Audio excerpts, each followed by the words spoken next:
Hey everybody, Who's Your Jedi here with another review for you. This time I'm talking the Arrow episode, Inmate 4587. I've got my iPad over here to make sure I get that number correct.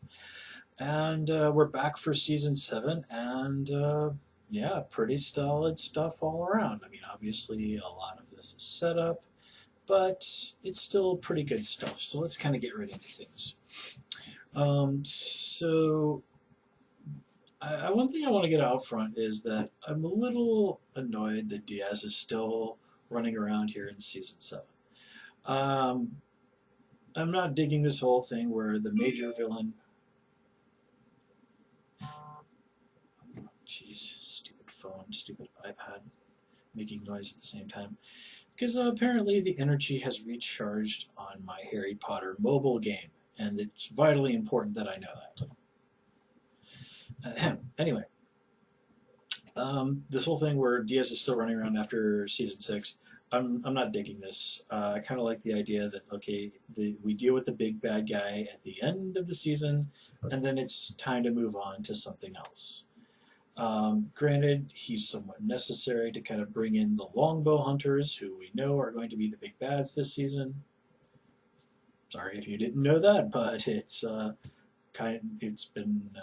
been known for a while. And let's face it, this was inevitable. You can't do something like Arrow and not tell the story of the Longbow Hunters, which is one of the most famous Green Arrow stories ever. I've read the original version. It's quite good. Anyway, part of it is just like Diaz just doesn't quite work for me. I mean, like I said, last season there were quite a few things where he just seemed to do stuff that was stupid, and where it's just sort of like, wait, why is this guy so good at being this like criminal mastermind when he doesn't really seem especially intelligent?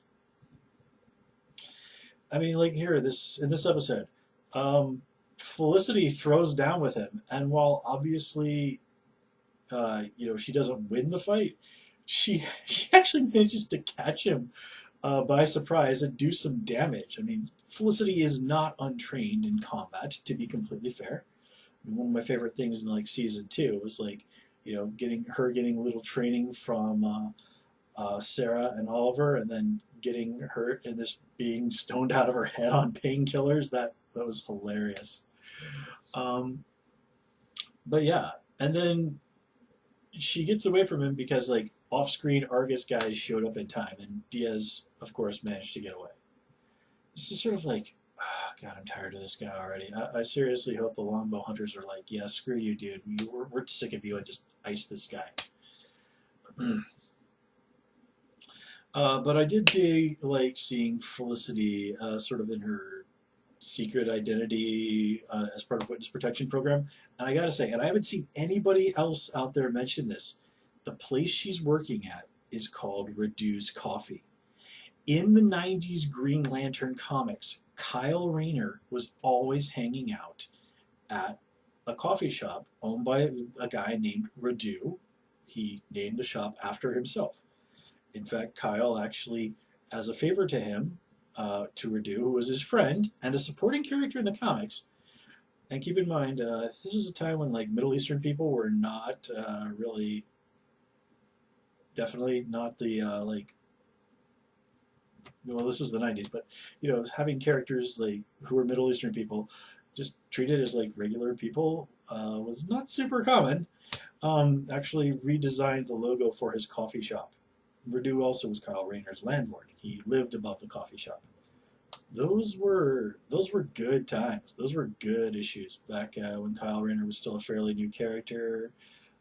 Had some fun stuff going on with him dating Jade from like Alan Scott's daughter, and then later Donna Troy.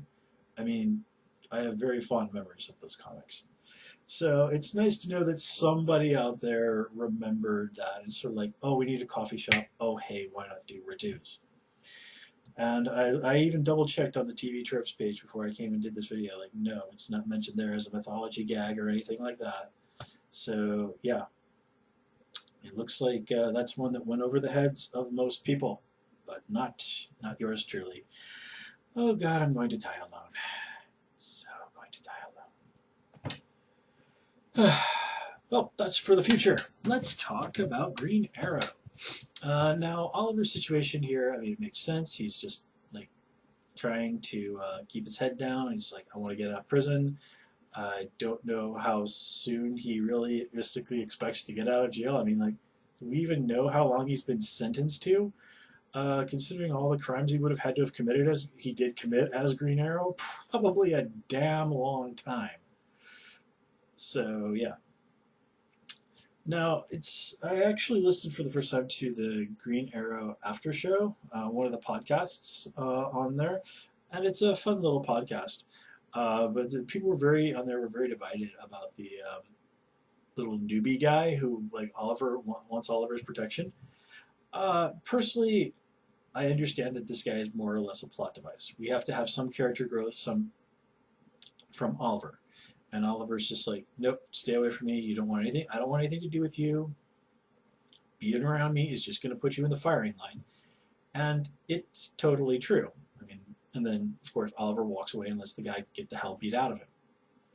And to be fair, I do sympathize with this guy, especially where he's saying, like, I'm not going to survive in here. Well, I realized many years ago that if for some reason I was ever thrown into like a hardcore prison, that yeah, I wouldn't survive in there either. So I definitely have some serious sympathy for this guy. But that said, it's not Oliver's job to save him, which kind of feels weird considering that, Oliver is a superhero and all. But, you can't just run up to somebody, especially in a place like prison, even if it's somebody like Green Arrow, and demand, like, hey, dude, you gotta protect me. It's like, no, it's not quite how it works, man. Not in a situation like this. I mean, if you were like getting mugged on the street and screamed like, "Hey, Green Arrow, please help me," well, of course Oliver's gonna come running. But that ain't this situation. Um, and it was nice seeing Samson and Brick and Bronze Tiger there. But I'm just watching all of this, and I especially love that moment where Oliver just says like, "You to Samson, it's like you do realize I can take that knife away from you at any time, right?" I mean, all these three guys are just sort of like just poking Oliver. Now, granted, that's what they're trying to do. Trying to get him to do something stupid, so that he gets even more time added to his sentence. Because, well, what the hell? What else do they have to do with their time? Focus on becoming better people? Well, certainly not. And of course, the guards at Iron Heights are horribly corrupt, and are just going to stand there while these guys beat the hell out of somebody for no reason. Yeah, Oliver, are friends with the new captain of the police. Not to mention a lot of influential people. Maybe let somebody know that the guards here. Somebody should do something about them. I mean, you're trying to clean up the city. Diana's really focused on cleaning up the cops, cleaning up the guys in the prison. Would be a good idea too, but no. Still, still. Oliver does come around eventually, and I definitely did like that shower fight scene. And having Oliver read The Count of Monte Cristo, well, not the most subtle bit of imagery in the world, it does work. And you gotta love that Oliver actually took that book and used it to kick Brick's ass. Let's stop and think about that for a moment. Oliver beat the hell out of a guy who was a major bad of a previous season with a paperback. Or maybe it was a hardback, but whatever. And then that big dude who taunted him in the shower, he's just like, bam, you should have killed me. And that guard that's always like, yeah, good morning, whatever the hell that number is. Oh man. I'm hoping Oliver has a moment where he's just like, okay, I'm gonna leave and go deal with some stuff in the city. But once things calm down, I'm dealing with you. Pretty soon, you're going to be staring at this place from the other side of those bars. Seriously, I am going to be so disappointed if that guard does not get what's coming to him. And I think after all this, I really want there to be another moment where Oliver just says to this guy, it's like, look, dude, stop trying to push my buttons. You do realize I could snap your neck in like 2 seconds, and there's nothing you or anybody else in this place can do about it. Now, of course, Oliver's not going to do that, but there is a good point. It's sort of like, just, dude, remember who you're messing with here. Because if he's going to do that to these two guys and obviously get himself some more time thrown on his sentence, well, you know, how much worse can he possibly make him for himself if he breaks a guard's arms or something like that? I'm just saying. I'm definitely hoping we're going to see some more of Oliver. It's like, you know what? Okay, it's going to take me some time to get out of here. In the meantime, I'm the new king of this prison. That would be awesome. That would be so awesome. I don't think that's exactly where things are going to go, but it wouldn't surprise me if Oliver's sort of stepping up and saying like, okay, I'm going to do some good here while I'm stuck here. That would be, again, cool. And I definitely love that bit where Felicity stands up to Oliver and she's just like, yeah, I'm going to send William someplace where he's safe, but I'm through running. I'm going to fight. And, you know, good for Felicity, because that's the right call. Nothing particular to say about John. I do like that they acknowledge that, like, yeah, Argus used a whole bunch of resources that they really weren't supposed to deal with this crime gang guy, even though, you know, he might not have exactly been on the radar. The guy was still a pretty serious threat, and, like, you know, couldn't you have sort of, like, sicked the FBI on this guy? I mean, or at least told the FBI, I was like, hey, stop chasing after the guys who are trying to keep the city from going to hell.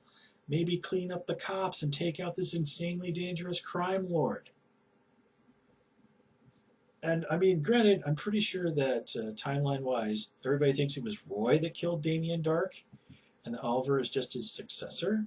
But still, from the time that they would have thought that Roy has died to now, to a few months ago when they found out that Oliver was Green Arrow did a lot of good, and yet everybody's like, yeah, vigilantes suck.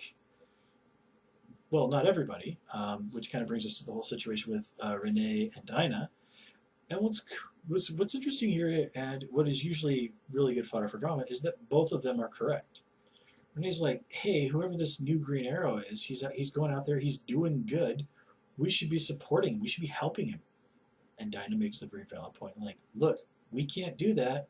If we do, all of our immunity deals go bye-bye, and we're thrown in the slammer same as Oliver. Hey, Renee, do you want that to happen to your kid? Do you want that to happen to Zoe? And, oh yeah, this city needs to believe in the cops again. Because Green Arrow is still just one dude. Now, granted, even Quentin couldn't do that. I mean, also he couldn't really stop Damien Dark from blackmailing him into being his puppet. Quentin was a good guy, but he really wasn't the most effective leader, was he? Jeez, sometimes I hate notifications on phones and stuff.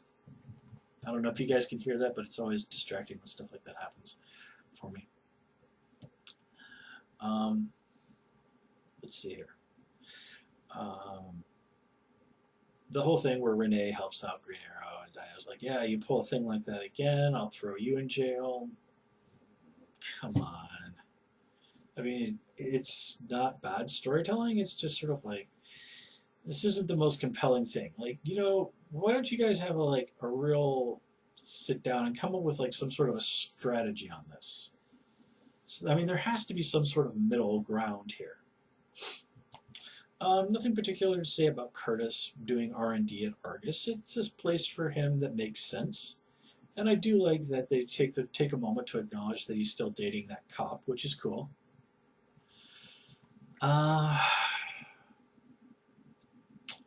Oh, yeah. Then there's the whole bit with that guy on the island who turns out to be Roy, and it's something like 20 years in the future, and the other guy is William. Some people have said, like, wait a minute, is the new Green Arrow supposed to be like maybe like time-traveling William from the future who's been trained by Roy?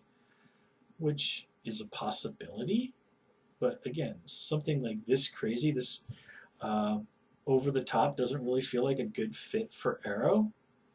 Then again, the gender of Diggle's child was altered by Flashpoint, and it's not like Oliver hasn't like fought Nazis from an alternate Earth and the Reverse Flash.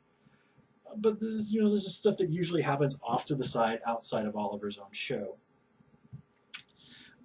Now, it would certainly be interesting if that was the case, but I don't know. And the idea that maybe it's, well, Roy in the modern timeline is the modern time in this story is the most likely suspect for who this new Green Arrow is, but again, that just seems so obvious. Hey, what happened to, are we ever going to see Ragman again, by the way? Am I the only one that's kind of wondering that? Anyway, guys, I think that kind of covers everything I had to say about that episode. So I'm going to call it here. Excuse me. Until next time, take care and have a good one.